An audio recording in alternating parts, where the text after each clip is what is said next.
बिलाल और उसकी छोटी बहन नाहिद सुबह के पहले सूरज के साथ जागे। रमजान खत्म हो चुका था और पूरा गांव चमक रहा था। छतों पर रंग बिरंगे कपड़ों के झूले लटक रहे थे। घर में अम्मी ने नरम नरम रोल बनाए, अब्बू ने बाजार से ताज़ा समोसे लाए। बिलाल ने अपनी छोटी टोपी सवार ली, नाहिद ने अपने बालों में रंगीन रिबन बांधा। बाहर गली में बच्चे खुशी से भाग रहे थे, कुछ अपने नन्हे नन्हे जूते रगड़ रहे थे ताकि चमक जाएं।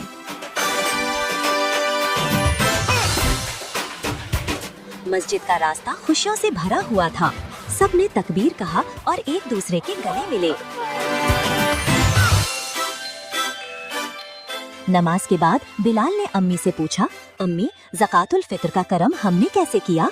अम्मी ने प्यार से बताया, हमने जरूरतमंदों को खाने भेजे और अबू ने छोटे छोटे बच्चों में मुट्ठियाँ तकसीम की। बिलाल के अंदर एक खास एहसास जागा। वो चाहता था कि वो खुद भी किसी की मदद करे। वापसी पर बिलाल और नाहिद ने देखा नानी, जो एक छोटी झोपड़ी में रहती थी, बैठी बोतलों का धोती थी। उनके पास बहुत कम कपड़े थे। नाहिद ने फौरन कहा, भाई चलो नानी के लिए कुछ ले चले। दोनों ने हाथ पकड़ा और घर गए। अम्मी ने अपनी अलमारी का वो चमकदार कपड़ा निकाला जिसे वो ईद पर कम करती थीं। अम्मी ने कहा, ये नानी के लिए ले जाओ और अपने हाथों से एक छोटा सा तोहफा बनाओ। बिलाल ने अपनी नन्ही से तंकीश वाली तख्ती पर रंग भरे हुए स्टिकर्स चस्पा किए और नाहिद ने एक खूबसूरत कार्ड बनाया। जब वो नानी के घर पहुँचे तो नानी की आंखों में आंसू आ गए। नानी ने कहा, अल्लाह तुम दोनों को खुश रखे।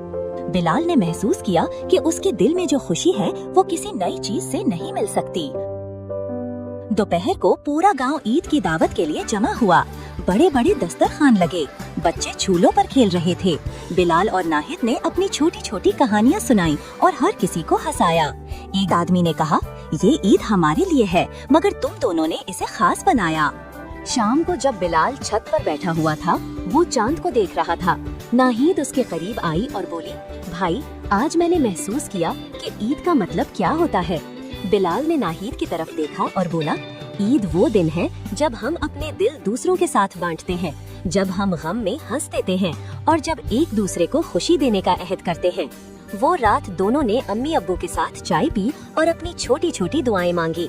बिलाल ने दिल में ठान लिया कि वो हर साल ईद पर कम से कम एक अच्छा काम करेगा। नाहिद ने अपने खिलौने एक नेक दिल बच्चे को दे दिए। दोनों ने सीख लिया कि खुशी जब बांटी जाती है तो बढ़ जाती है।